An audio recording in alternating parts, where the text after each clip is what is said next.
เมยสูงค่ะเมื่อในเป็นวันที่16เดือนธันวาคมที่6ปี2026ในตอนแรกข่าวใส่หมอขอมีข่าว2ตอนที่มาเปิ้นเผาค่ะออนด้าเปิ้นได้ก็เฮาขามาถ่อมด้วยข่าวเงาโหนได้ค่ะที่เรียกว่าเป็นข่าวเงาหลีดอนตาลูกลมฟ้าเนี่ยก็ว่าไล่ได้ค่ะเนาะเมื่อวันที่15เดือนธันวาคมที่6ปี2026ในมีข่าวเงาออกมาว่าอเมริกันและทั้งอิหร่านค่ะ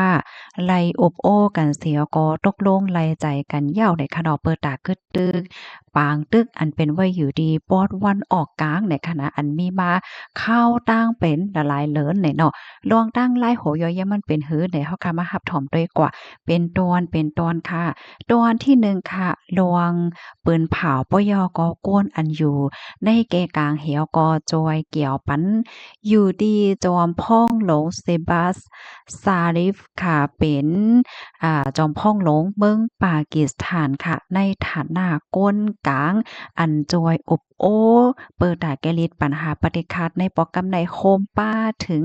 เมืองกาตาร์ซาอุดิอาระเบียและตั้งตุรกีค่ะก็เลยออกมาปืนเผาดังเป็นตั้งการว่าอเมริกันและตั้งอิหร่านนั่นในจางตกลงกันไล่ย่อเปิดตากึดตึกเฮ็ดจังได๋เอาไว้หลังเสอบโอ้กันมาเข้าต่างหึง ทั้งสองฝ่ายค่ะมีขับหมายเดกว่าโฮมในปางลงลายมือขอตกลงงำเย็นหนังเป็นตั้งการในวันศุกร์ที่19เดือนธันวาคมที่6ปี2026ในดีเมืองสวิตเซอร์แลนด์ในกำในมาเทียงตอนที่2ค่ะคอหนองเงินไขและคอตกลงอันลำลวงทั้งสองฝ่ายทั้งสองฝ่ายค่ะตกลงดิเดกึดปางตึกลองตรงหนึ่งฝ่ายตั้งซึก โกตวนกำเหลียวปยก็เป็นทวาล่ากึดตึกแต่นั่นน่ะเนาะอำใจกึดตึกโจข้าวเฮ็ดจังได๋ค่ะในก็โฮมป้าถึงพื้นที่อันเป็นปัญหาปฏิคัดอยู่ที่ในเมืองเลบานอนนั่นป้าจังได๋อ้อม อยู่ดีโจมจึงโดนัลด์ทรัมป์ผู้นำอเมริกันในก็ไล่เตรียมต่างยืนยันข้อตกลงในคณะปยก็ออกข้อความสั่งให้ยกเลิกหลวงปิกรวมหอบตั้งปังหลายของตับซึกเฮออเมริกันกำเหลียวในค่ะเปิดให้เปิดวงแก๊บฮอร์มุสในค่ะเนาะหนังหือตั้งปอตอนนั้นไหนซัมปอเตจางเฮ็ดให้เฮอต่างนำมันก็แลสังเฮอต่างคนกล้าตั้งขายก็แลสังกว่ามาๆไล่หนังปกติหนังลอดๆเลี้ยวๆเฮ็ดให้อิงเนอลวงจังได๋เหี่ยวก็เตจังจอยลดย่อมไล่ปัญหาปฏิฆะลวงกับกินฝ่ายตั้งมักมีและเฮียงถาดลกลงฟ้าในนั้นยาวค่ะกำในเฮาค่ะมาด้วยเทียงเกี่ยวกับไปลงนิวเคลียร์ตั้งฝ่ายอเมริกันค่ะเนาะอันเป็นแกมจอมจึง JD Vance เนี่ยค่ะก็ลาดว่าข้อตกลงได้เตจอยรับรองว่าอิหร่านนั้นเตแอมพองงำหมากลงนิวเคลียร์ไว้หลังเสลงลายมือยาวทั้งสองฝ่ายเนี่ยก็ได้เอาข้าวยำ หมอก60วันเจ้าเนี่ยค่ะเปิดตาอบโอ้ลองตั้งลายโหย่อยย่ำตั้งเทคนิคเปิดตาเฮ็ดให้อำนั้นก็อ่าค่ายเขาฮ้องว่า The หินแฮเนาะแฮยูเรเนียมเฮ็ดจังเนี่ยค่ะนะออกที่อิหร่านเฮ็ดเนี่ยน่ะเนาะแฮอันเอามาเฮ็ดนิวเคลียร์ว่าหั้นว่าเฮ็ดจังได๋ค่ะกว่าเนาะกำในเฮาค่ะสามารถถ่อมด้วยตั้งฝ่ายอิหร่านเนี่ยก็ยืนยันข้อตกลงในเนี่ยก้วยกาวาลาดวา ลวงอบโอ้ตอน10กว่าในฮอบ60วันเปิดตาเตยกเปิดต่างเปิดยกเลิกลวงคอมคัดนั่นไหนเตกว่าตั้งนาไลกอต่อเมออเมริกันนั่นไหนเขาฮ้องว่าขึ้นอันล็อกขณะอันล็อกมันจังว่าปล่อยปันขึ้นโคเงินของอิหร่านอันถูกย่ายึดเอาไว้เฮ็ดเอาไว้ตั้งนำมันแน่25,000 ล้านดอลลาร์อเมริกันนั่นปยกกึดลองปิกลองล้อมขอบตั้งปังหลายแต่นั่นก้วยว่าเฮ็ดจังไหนนี่ก็ได้เรียกว่าเป็นข่าวเงาหลีค่ะเนาะพี่น้องค่ะเลยถ่อมเลยยินจังไหนก็หลายๆก็ได้จมซื้ออยู่พองเฮ็ดจังได๋ค่ะเนาะย้อนก็เพราะว่าเป็นส่ำว่าเขาได้มีลวงตึกกันตั้งป่นวันไหนเสร็จถ้าก็มันก็ย้อนกว่าหลายๆที่ในโลกลมฟ้าลงได้เนาะก็เพราะว่าเพิ่นใจน้ำมันโครงการโรงงานว่าจังหวะจังไหนก็ซ้ำใจ น้ำมันให้ในนั้นขนาดเนาะออกค่ะนี่ก็เป็นข่าวเงาหลีปอดอนตอนนึงเลยนะก้อย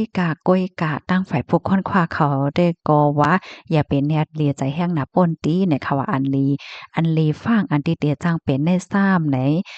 มันเป็นเกี่ยวเลยลองอิสราเอลเนี่ยค่ะอ๋อเป็นซ้ำว่าขอตกลงกึดตึกวงกลางอเมริกันและตั้งอิหร่านนั่นค่ะเป็นสายงายเงาไล่หลีหลงปอกกำใหญ่ต่อไปมักมีลกลมฟ้าวานในเซต้าก้วยกาวาสายงายเงาไล่เนี่ยยังตึกมีหลวงโอนโนนอยู่ย้อนก็เปว่าอิสราเอลนั่นอำไลจานข้าวโคมในปางอบโอ้ปอกำในป้าอ่าตั้งฝ่ายโพนัมอิสราเอลเนี่ยก็ไล่ป่องแล้งต่อจอมจึงอเมริกันนั่นน่ะเนาะว่าอิสราเอลนั่นได้ถอนแฮ้งซึกออกติเลบานอนปยก็ถือสอนว่าตัวเจ้าเก่านั่นไหนได้ไล่เฮ็ดจอมหนังขอนองเงินไขในคอตกลงเผินในของอเมริกันเฮ็ดจังไหนอ๋อรองนายกค่ะเป็นรองที่อันโตตั้งลมฟ้าเนี่ยก็อ่อนกันปักดาไปด้วยอยู่ในอ๋อสายงานเงาไล่มันเตสืบเป็นจังหือมาเที่ยงในได้ก็เฮาค่ะเนี่ยก็ไปด้วยกว่าเที่ยงในค่ะเนาะข้อมูลตอนในค่ะเฮาเนี่ยก็ไล่เบิ่งอิงเอามาที่ห้องการข่าว BBC ห้องการข่าวไทยรัฐห้องการข่าว CNN ออกไว้ในค่ะอ้อพี่น้องเฮาเขารับถมข่าวโหนยาวหันเทินจังหือพองเมื่อว่าในค่ะก็หันข่าวเงาอันในออกมาเนาะก็โจมซื้อในก้อยกาไปด้วยสายงานเงาไล่มันเที่ยงอีกเดิงเลยค่ะเนาะกลางในวันที่16นี่จังมาอัปเดตปันพี่น้องเฮาได้ค่ะนะออค่ะต่อถึงมื้อเดียวก็เงาไล่มันก็เป็นไว้เฮ็ดจังแนวอะก้อยกะว่ามื้อหน้าได้เป็นคือกว่าไหนได้เฮาก็ไปด้วยเที่ยงค่ะเนาะเฮแลมื้อได้มีข่าวเงาหลีค่ะนะกูก็น้ำมันลงค่ะอาค่ะน้ำมันดีเมืองไทยเนี่ยค่ะเนาะลงในวันมื้อใดเนี่ยนะ วันมื้อในข้าวยามวันที่16เนาะวันที่16เดือนธันวาคมที่6ปี2026ข้าวยาม5โมงแต่กว่าเนี่ยค่ะคันน้ำมันอันใดโลดพองในเฮาขามาโดยค่ะเนาะอันเป็นดีเซลเอ่อปี20ได้ค่ะมื้อในเนี่ยมันก็ได้เป็นกว่า33.80ลง1วาทค่ะมันได้มีลง1วาทต่อถึงวาทปลาย20สตางค์เนี่ยค่ะอ้อเหมือนจังหนัง ดีเซลเนาะดีเซลเนี่ยนะ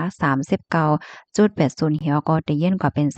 38.80ค่ะในก็ลง1วัตต์ค่ะแก๊สโซฮอล์อี85ค่ะลูกดี